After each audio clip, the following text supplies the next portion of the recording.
Welcome to What a Creep, the show with Margot Donahue and Sonia Mansfield talking about creeps from the past to the present.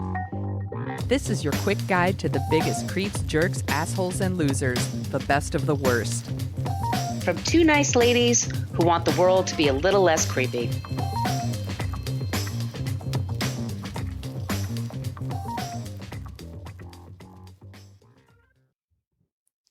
Welcome back to What a Creep. This is Margot Donahue, and my cohort in creepitude, as always, is the amazing Sonia Mansfield. Hey, Sonia.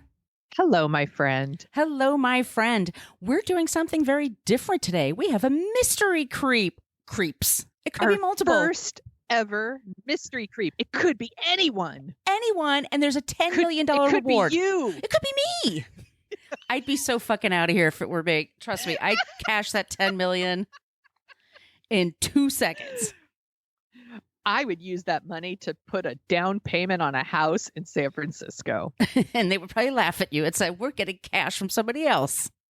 Yeah, I know, right? They'd be like, good luck, loser. 10 million. Go Get out of here. But before that, I want to mention just a couple of things. We're going to be talking about Tucker Carlson soon. He's a guy in America. He's such an asshole. He's with MSNBC, which is he's at Fox. He's at Fox. He was at CNN before. And there's kind of a famous clip of him like tangling with Jon Stewart and Jon Stewart wiping the floor with him, basically.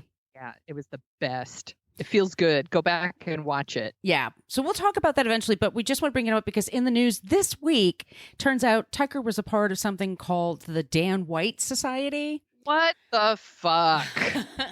And we just did an episode on Dan White a few weeks ago. Once again, we are ahead of the curve, Margot. It's fucking spooky. So if you're interested, that's like 3 or 4 episodes ago. Dan White, he's a total fucking creep. And I just, it makes my brain explode sometimes with these people hiding in plain sight. Seriously, how can you... Could you imagine if I was part of like the Charles Manson Society or like, what the fuck? Yeah. What is wrong with people? Yeah. Oh, by the way, we swear on this podcast. Okay, yeah, let's start with the usuals. Here we go. We are the podcast that talks about creeps from the past to the present. We have a basic Facebook page, which you could like, but most people use that to scold us for bad language. We use salty language in this program, so just warn you. We're on Twitter at CreepPod because somebody had What a Creep for 10 years and never used it. Creep. We have a basic Instagram. Not a basic Instagram. It's an awesome Instagram. Sorry. It is. Yes. It's awesome. Yeah, it's totally awesome. What a Creep Podcast. We have a basic old-timey email is what I meant to say. What a Creep Podcast. Just spell it out at gmail.com. And you can send us comments, suggestions. If you would like some stickers, we will be happy to drop the mail for you. I just got a stack of thank you cards. So that's my thing that I'm going to do in the next few days. Don't be shy. Ask for stickers. Show the love. We totally appreciate you guys. I think you should write the old-timey email like it's a Civil War letter. So it's like, my dearest ladies of What a Creep, it has been a fortnight since I discovered your podcast. Cohorts. How I long for stickers. Cohorts. I miss the sound of your voice. I want to give us... Please write one like that. Okay. Anyway, we have a basic Patreon. Why do I keep saying basic? The hell is wrong with me today, Sonia? I don't know. You're a basic bitch today. I am a basic bitch today. What is it? I'm salty today. That's what it is. Me too. We have a Patreon page if you want to support the show. We put out bonus episodes about every other week talking about creeps in the news. We're very salty there. We have booze. We have fun. So if you want to support the show like John Carlo, Emma and Nicole, 9, Abby, and them J-Raw. Those are the names. Go to patreon.com, look up What a Creep Podcast. We got affordable options. Also, if you want to leave us a review in iTunes, a 5-star review, that'd be awesome. Like Wisconsin Mom, thank you so much for doing that. Oh, thank you. And Sonia, do you want to talk about our website really quick? Yes, you can go to whatacreeppodcast.com and you can find everything you ever wanted to know about our podcast, but were afraid to ask. There are links to all of our episodes and our merch shop where you can get awesome t-shirts or someone got a laundry bag, which I love, tote bags, journals, whatever you want, it's there. And I can vouch that the shirts are very soft and very comfortable. And we're going to try to get that newsletter up again soon. I was thinking about the Yes, other day. that is my bad. And I feel like it's going out like every other month because I fucking suck. No, you but don't I am suck. going. But I am going to make it happen. But if you get some merch, if you could take a picture of it and show it to us, that would be great. You could put it in our Instagram or post it in the Facebook group, private Facebook group, by the way. You do have to ask to join. I should mention that. We have that for reasons. Yes, reasons. Reasons. So, Sonia, you know nothing about what we're going to talk about today, correct? Okay. I do not. It's a mystery even to me. I really got caught up in a Netflix show called This Is a Robbery, and I've heard about this. It's one of the biggest art heists, certainly the biggest in the 20th century. And I just never got into it. I never really cared. Art heists it wasn't one of my interests. And then I saw this 4-part episode, This Is a Robbery from Netflix. Mm-hmm. And I liked it so much, I've watched it 3 times. And then I went down rabbit holes. And then I'm like, Sonia, I know I was going to talk about something else, but I need to talk about this. So can we do a mystery creep? Because they've never found out who did it, really. They don't know who is in charge of it. And they've never found the artwork. Spoiler, but at some time, there's been a $10 million reward. And wow. The statute of limitations on the robbery itself have expired. So if you did it, you can't get arrested for it. I don't know why they're exactly. I'm going on my Ancestry trying to find some Boston relatives or Irish relatives that might be a part of this. Some ne'er-do-wells. But Netflix keeps recommending this to me. So if you like it that much, I will bump it up the list and I will watch it sooner rather than later. So this is our first mystery creep, and it's about one of the biggest art heists ever. In the 30 plus years that it's happened at the Isabella Stewart Gardner Museum, 13 works were stolen. Many were just carved out of their frame. It's very upsetting. I'm an art geek, by the way. I'm not an expert for sure. I didn't get my master's in anything at all, just in general, but I appreciate, my parents took us to the museum all the time. The museum and the libraries were things we always did. And when I hear and I see the picture frames and everything broken, I'm just like, it fills me with anxiety. Aww. So there's never been any arrests and the artwork has never been recovered.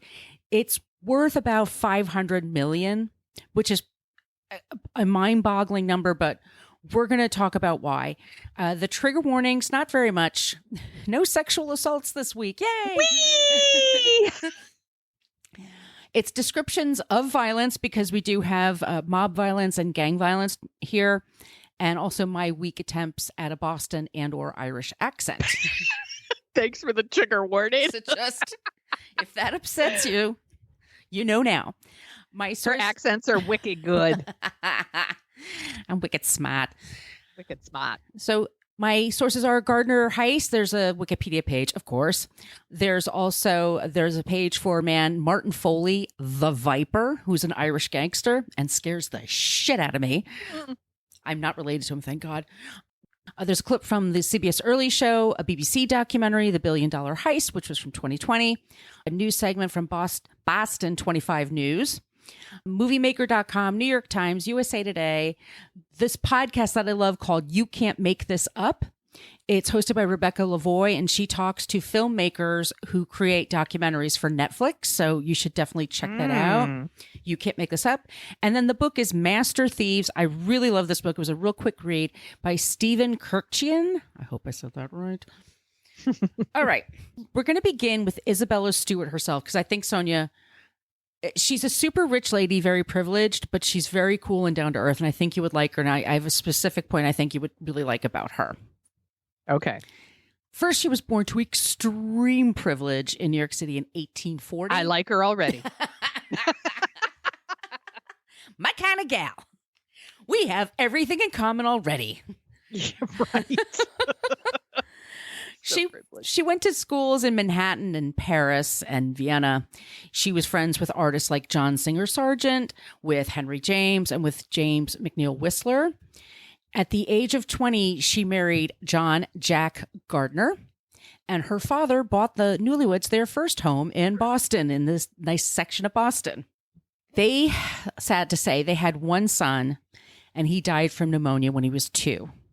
And then a year later, she suffered a miscarriage and was told she could not have any more children. At the same time, her sister-in-law passed away, and they were very close. So she and her husband both became very, very depressed. And when you're really, really rich and really, really depressed, you travel to Europe. That's what I would do. I would say, hey, if I had the money, that's exactly what I would do. Because they said to her, just do things that make you happy. She loved to travel. She loved art. And her husband was like super, they had a very good relationship. He was very supportive of her. They're also super fucking wealthy. Let's be clear. Like this is, okay. So as she's traveling, she's learning about these new artists and she's collecting artwork like crazy. She comes back to Boston and her spirits are up, and she and her husband have so much artwork, and they are like, what do we do with this? So they decide they're going to build a museum. They're going to take a home. They're going to make an atrium, and it's going to be just going away from the world. Here you are in Boston, and you enter this world, and it's quiet and peaceful, and there's different kinds of artwork everywhere. And she became very popular with this high society people in Boston. She was known as Belle, Donna Isabella, Isabella of Boston, and Mrs. Jack. And she was noted in 1912. She went to a concert, and it was actually the Boston Symphony. And she wore a white headband that said, "Oh, you Red Sox," because she was a huge fan of the Boston Red Sox. So I do love her. Yeah, she's really, really cool. It all comes together in 1903, and it's just this beautiful museum, and people come by and they check it out. And I want to say, like told you before that we started recording, like I want to make it clear, stealing artwork is not a victimless crime.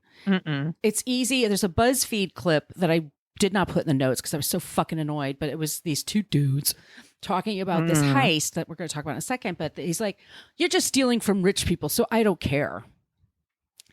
We are robbed because we don't get to see the artwork. That's so fucking short-sighted. Museums, they preserve things like our religious, historical, cultural artifacts. Like these are things worth seeing and worth saving so that we can learn from them. Like to say like it's just robbing from rich people. It's like, no, we don't get to see it. Right. That's bullshit. That's a fucking lame thing to say. Please, BuzzFeed. Anyway, it was a few years ago, but yeah, do better, BuzzFeed. Yeah. So when she died in 1924, she created an endowment, and I've seen it 1 million, I've seen 3 million. But one of the things she stipulated was this museum cannot change drastically. You need to keep all the collections as I see them where they are. You can't add to them and you can't take away from them. So we fast forward through the decades and things like air conditioning. Oh, my air conditioner just came on as I said that. Holy my shit. God. Are you talking to me? Can you hear it? Yeah. Okay, let me turn it off. Just a second, guys.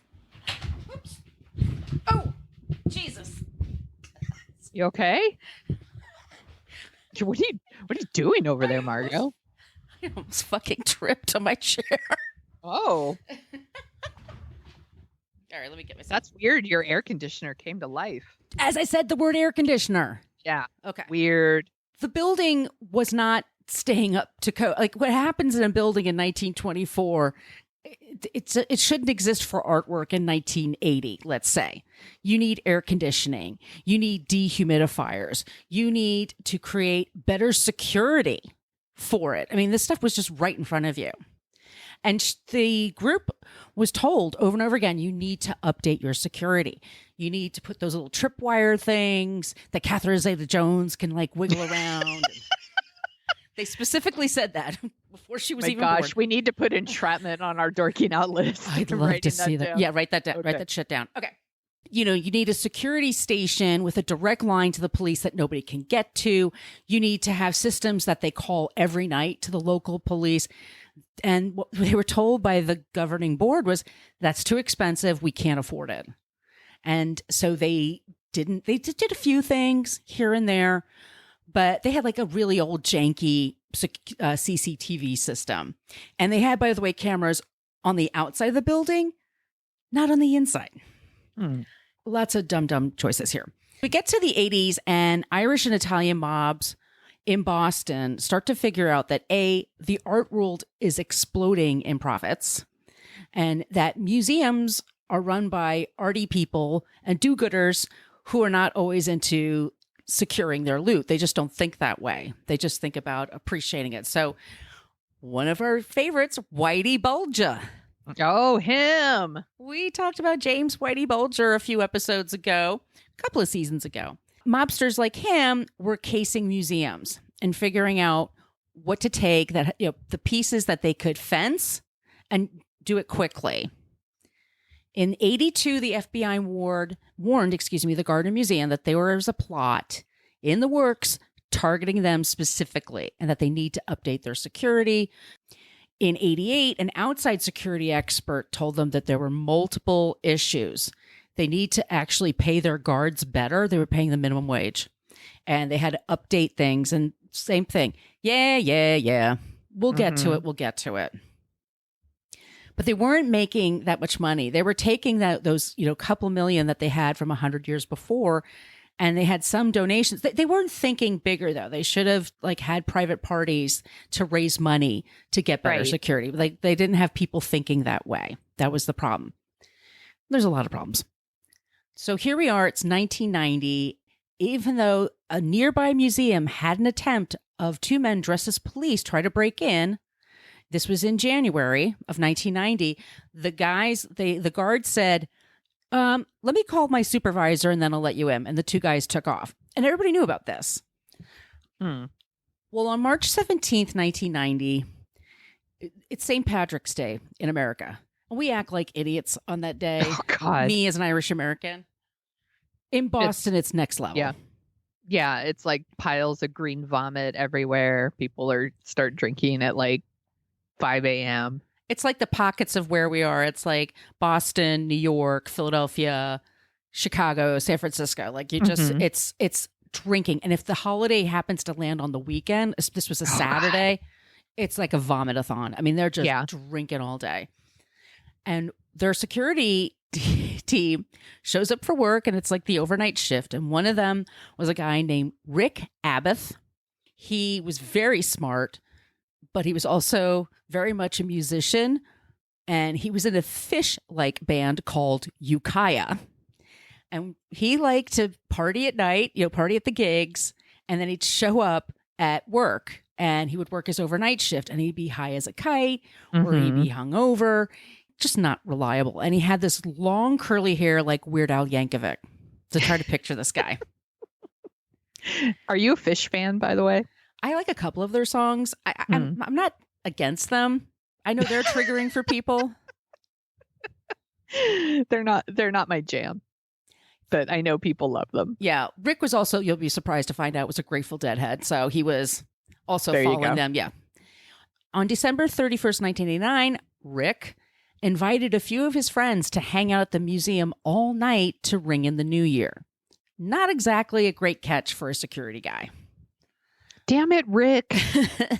So it's 1:20 in the morning on March 18th, and a hatchback pulls up to the back door. Rick can see it from the CCTV, and these two men that look like they're police officers start knocking on the door and saying, "Hey, we're investigating a disturbance at the museum."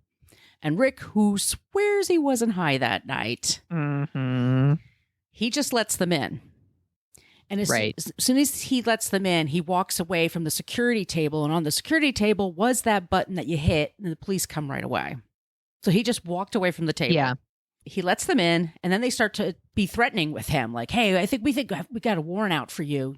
Buddy, what's going on here?" And he goes, "Gal, get your other friend." So the other security guard was a guy named Randy Hestend. He shows up and they're being handcuffed and the cops are being really rough with them. And he's like, "What the hell is going on?" And and one of them says to them, "This is a robbery, gentlemen. Don't give us any problems and you won't get hurt." To which Rick Abbott responds, "They don't pay me enough to get hurt." So he's totally fine. They bound him up, both of them up with duct tape. And they weirdly wrap they don't wrap around his eyes so much or his mouth so much. They wrap it around his head, like the front part of the head. They don't, you know what I mean? So it's like, it's a very weird way to wrap. So, and I'm also thinking that hair is going to be a nightmare to cut that shit out. Oh, duct tape. Oof. That shit is super strong. Oof. The thieves took 80 minutes to take their time to, and most art heists are about 10 minutes. Yeah. Which means they knew they were alone. They knew they were okay. The cops weren't coming. And they took their time and went after the pieces they thought were the most valuable. They were including Rembrandt's, Degas, Monet, Vermeer. And at the time, it was valued at over $200 million. They were literally torn off the walls and then cut out of their picture frames. They threw glass and broken frames all over the place. FBI and the police have been working on this on and off for 30 years. And as of 2017, there was a $10 million reward, but it's also contingent on the return of all of the items. So that could be part of the problem why they're not going to get them all back. But like I said before, the statute of limitations has run out. You could just look like a hero if you bring this stuff back. Yeah. The police shows up and they had a brand new person that was in charge of the museum. And she's like, the poor thing, she's just like, I don't know. Nobody knew what to do. And the police and the FBI are on it. So here are some of the major suspects and why they would do it. Money is a huge motivator for stealing in the art world. If they saw pieces in the 1980s skyrocket in value. It got to the point that actual museums had a hard time competing for works because oligarchs around the world would just buy a bunch of them and put them up in their living room. Like they don't even give a shit. It's because they just like a status thing, right? Yeah. Yeah, they just like, look at me, I'm so fucking rich. I have blah, blah, blah hanging in my living room. Got it. Okay. Yeah. Like Lars in the Metallica movie. Yeah. When he's just like bragging about his art collection. Like, oh God, you're such a dick. I would get one of those neon Billy Idols like Jules has in St. Elmo's Fire. That's what I would have done in the 80s. Now, another thing is that the mob can use them as currency. Say you get picked up for drugs or breaking and entering or fraud. You can have your sentence reduced by giving away the location of stolen artwork. So some people just kept them for that reason. Oh, like a little insurance policy. Exactly. Or let's say you want to fund a war against your government. Like, who doesn't? Like the IRA in Northern Ireland. You can use these pieces in exchange for guns and armaments, or to haggle with the FBI, CIA, Interpol, right? To get your sentence reduced if you do something. I wrote naughty. Anyway, we will start with one of the most obvious choices, which is Rickabath. Most of these times, these kind of heists are an inside job. Who would know better about the security?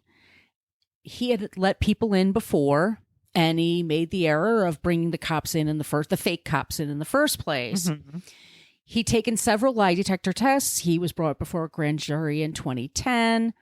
And he says all the time, I had nothing to do with it. I was probably high.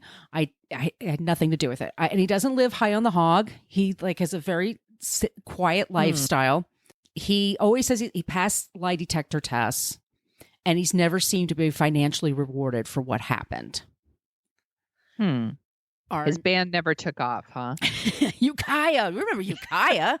It's Nirvana. Ukiah rocks! Nirvana, Ukiah, Hole, the Breeders. Come on. I love all their songs.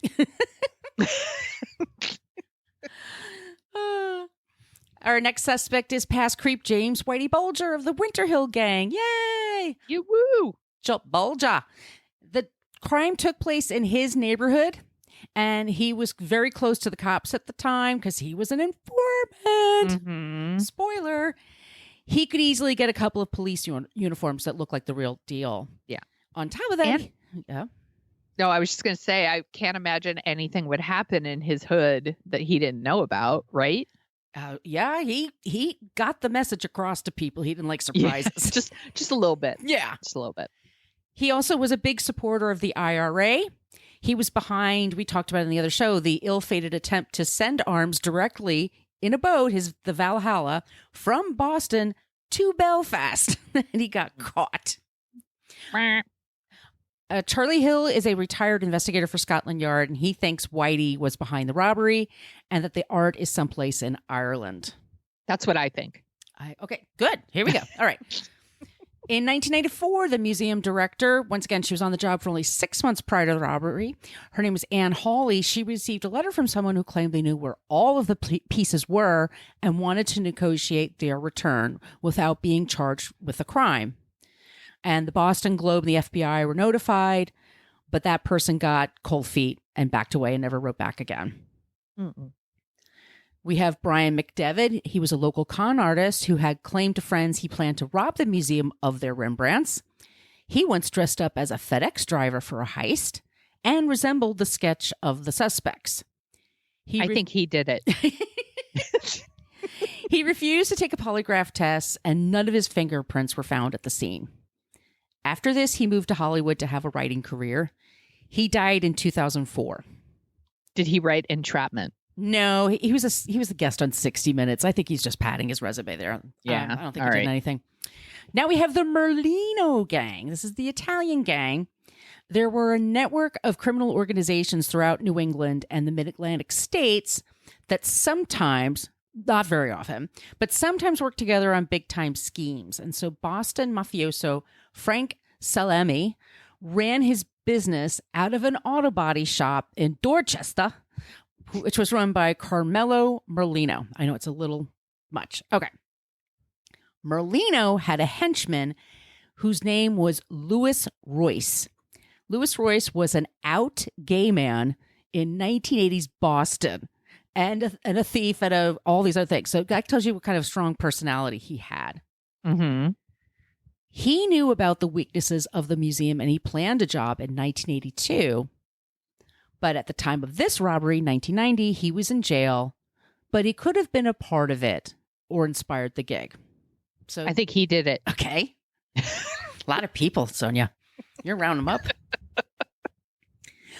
We then have Robert Guarente and Robert Gentile. Robert Guarente died in 2004, but his widow, Aline, in 2010 told the FBI her husband owned the paintings for a while, and then he gave them to Gentile for safekeeping after his death.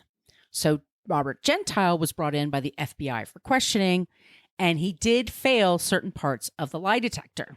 His home was raided by the FBI when they were tipped off about a secret basement kind of setup. So they had all the press there, all the helicopters, all the FBI, all that yellow tape that they put around. They open it up, they find the space, they open up, and it's filled with empty Tupperware. Oh, Geraldo Rivera was there too, huh? His son, Robert Gentile's son, said his father stored, whatever his father stored there, he didn't tell the family what it was, but it was damaged from a flood. He went to be fair, I also have a shit ton of Tupperware and would probably stash it somewhere secret so that people won't know that I have so much Tupperware. It gets embarrassing after a while. Totally. Yeah. He went to jail for drug charges, but never gave up any information about the Gardner Museum heist. He's been out of jail for like a year or two now. And just to warn you, Sonia, he looks really tough. So I'm just going to say not guilty. Okay. I don't think he did it. Also, we have David Turner. He was associated with Merlino and was friends with fellow mobster George Reisfelder. They were thought by the FBI to be the fake cops who committed the robbery. Turner denied any involvement and was released from prison on other charges in 2019. He's still alive. He's also super scary, and that's all I'm going to say about him. Okay. He's not guilty. Not guilty. Miles Connor is a notorious art thief and a true character. He's a short man with big squarish glasses, and he had a long career in the criminal world. He now lives in Ireland and says he's retired. And I think he did it. There you go. And he was in prison at the time of the theft. But that doesn't mean he could not help plan it. In 1975, he had stolen a Rembrandt from the Museum of Fine Arts in Boston. So he knew all about that world, how to steal something, how to fence it. But he was in jail at the time. Now, Connor thinks that a guy named Bobby Donati and That's a name. it's a name. And criminal Bobby Donati. Donati. A criminal mastermind, David Houghton, created the heist. He claims that Donati visited him in jail and told him he would use some of the artwork to get him released early. Donati was killed in 1991 during a gang war. He was beaten and stabbed to death over 20 times, and his killing remains unsolved. Yeah, these are not great people. No. William P. Youngworth, with a name like that, you're not going to believe this, but he was a petty criminal and an antiques dealer. And in 97, he started reaching out to the press saying he himself could recover those paintings because he knows that world so well. So he calls a Boston reporter at the Boston Herald reporter, Tom Mashberg, to show him what he had. So Tom's like, all right. Oh, so he says, I'll pick you up after your shift, after work. Okay. Gets in the car. They drive from Boston to Red Hook, Brooklyn. In the middle of the night, and he takes him to a warehouse in Red Hook. Not a great time to be in Red Hook, by the way, at 97. It's pretty dicey. But anyway, he takes him into this Warehouse. He takes him to a warehouse, in the middle of the night, and he shows him a glimpse of something. And to him, it looks like the Rembrandt piece, The Storm of Galilee. It's Rembrandt's only ocean or water-based painting. The only time he did something that was on water. It's a picture with Christ in there and that they're going to Galilee. It's 4 feet by 5 feet. It's gigantic. And he shows him with like on CSI, when they take the flashlights out, they don't turn the lights on, they just take flashlights out. And he shows him via this flashlight, like a glimpse of this thing. And the reporter just gets the glimpse and grabs some paint chips from it on the ground. Because at this time, there was a $5 million reward. Wow. Yeah. Well, it turns out these paint chips match the era, but they are not from that particular piece or any from the group that was stolen from the Gardner Museum. Interesting. Yeah. Okay. So he didn't do it.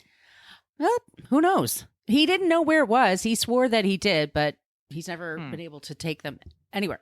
So here we go. We have Irish mobsters. This one scares the living shit out of me.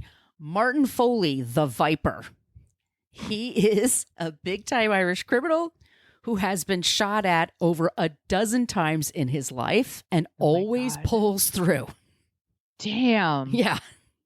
Tough as shit. He was a member of the Cahill gang in Dublin and has been arrested several times for drug charges and once for breaking a policeman's jaw. Jesus. These are tough people, man. In 1984, the IRA attempted to kidnap him, but he escaped during a shootout, and he might be interested in funding an organization that is against the IRA gangs because they were trying to get him. He has never been charged for anything connected to the Gardner Museum, and he says he lives a quiet life now. I think he did it. Let's talk about Martin Cahill. He was a big-time criminal in Dublin, Ireland. Brendan Gleeson played him in the movie. And the movie is called The General. That was his nickname. And his whole thing was that he would hide his face. People didn't know what he really looked like. And then he just looked like another redheaded Irish guy. He looks like Brendan Gleeson. Looks like Brendan Gleeson, exactly. Interesting thing about him, Brendan Gleeson. I'm sorry, not Brendan Gleeson. This is about Martin Cahill. He was married to a woman and they had 5 kids together. And then at some point, her sister moved in with them. And then he had a bunch of kids with her. So they were a throuple, which was, it was very scandalous for the 80s. Yeah. Yeah. And now they would have a show on TLC. Yeah, it would be boring. It would just, because there's too many of them. Yawn. Bigamy, how boring. He spent some of his time as a jewelry thief. And in 1986, he was responsible for the theft of some of the world's most valuable paintings from the Rusborough House, which is in County Wicklow. They were subsequently recovered. He was also into bank robbery. He was into kidnapping. He's a real fucking creep. Mm-hmm. I think he did it. We don't know because he was killed on August 18th, 1994. Oh, Never all right. was questioned. Yeah. So just a few years ago, the FBI decided that they think they've identified the two robbers, George Reisfelder, which we talked about before, and then Lenny DiMuzio. Neither had ever been charged with the crime. Reisfelder died of a drug overdose a year later, and DiMuzio was shot and killed during an attempt at a coup over the Merlino gang. So they both died within a year of the heist. So it's pretty easy to pick those two guys that are sure, right. And I put this on Instagram. It's like all those police sketchings and artist renderings. Like they never really look like the people, or they're so basic right. They could be anybody. So those are our suspects, and there's many reasons they've never found anything. There's never been, in all these years of social media, nobody's taken a picture of it. They've never been cited anywhere. There's a few people randomly that said, oh, my ex-husband showed me once, and this person told me that they saw it there, but no one's sure. It could be anywhere. They could, I think possibly they were all split up, but I think for sure in Ireland, there has to be some, but there also could be in Dubai, really rich person's house. It could be, it's just like I said, like an oligarch, like in Russia, that just, they can afford to do it and not give it to anybody. But they've never solved it. It's been 31 years now.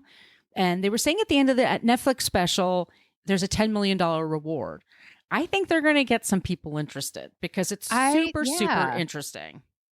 I wondered that too, if the Netflix series will put this back on people's radar.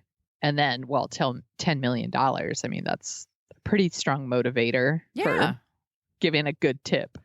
That's our mystery creep this week, or creeps, the Gardner Museum heist. This one was really good. I loved our first mystery creeps. Good job, Margot. Thank you. That was really fun. And no sexual assault. Nope. What a treat. Do you want to hear about something that's not a creep? Yes, please. Okay, so I decided to just talk about museums in general, that they are rad and not like it's funny you mentioned the BuzzFeed thing about like they're just stealing from rich people. It's like, oh, fuck that take. I think museums are awesome because they are preserving our past, like our religious stuff, our cultural stuff, our historical stuff. It's entertaining, but it's also educational, and we need to preserve that stuff. So I think it fucking sucks that people would steal from a museum. And I wanted to kind of point out some awesome stuff that museums have been doing during the pandemic to show how awesome they are at connecting with their community. So first one I'm going to talk about is the Brooklyn Museum. What? Used its back parking lot as a temporary food distribution location during the pandemic.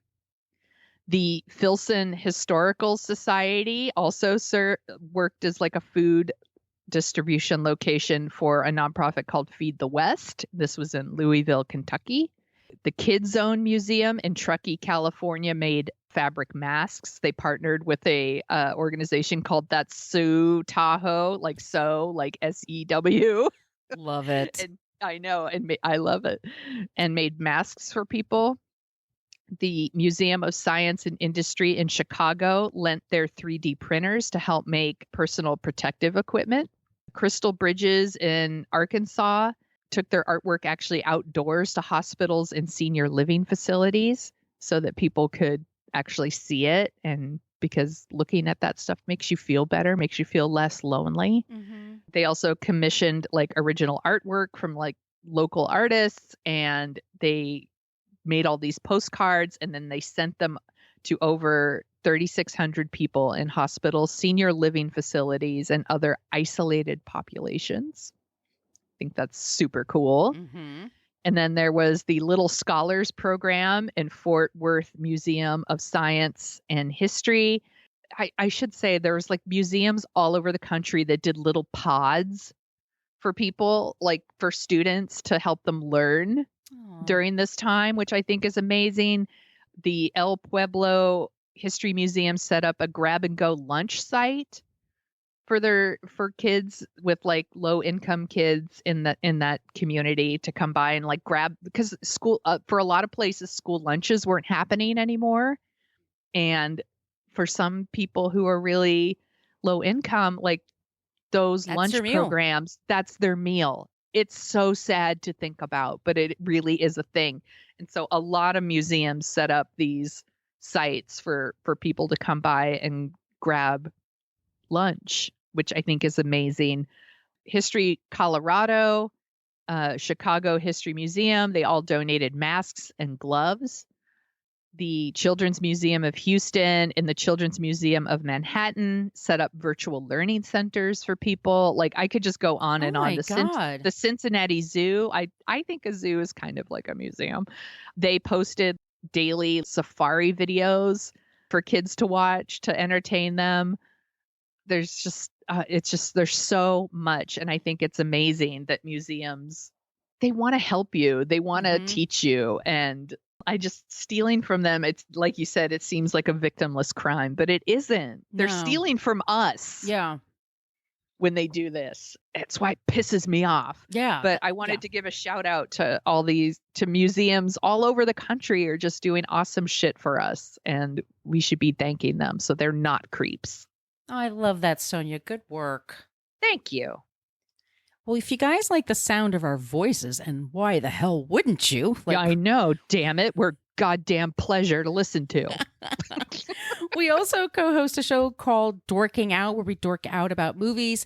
And every year around us, I can't believe the Academy Awards are coming up. Dude, I keep forgetting that it's on Sunday. Yeah. And I'm always like the biggest Oscar nerd. I always have like a big Oscar party, and I'm just not feeling it this year. So it's not really happening this year, which is weird for me. I'll still watch, but I'm not going to do the big party. But we almost forgot. Yeah, we almost forgot. And so we pick a movie every week. And every time around the Oscar season, we try to find a film that we think didn't deserve Best Picture. Maybe there could have been another one you could have chosen that year. And this year we're going to do Shakespeare in Love, which I'm super excited about. I have not seen this movie since the movie theater.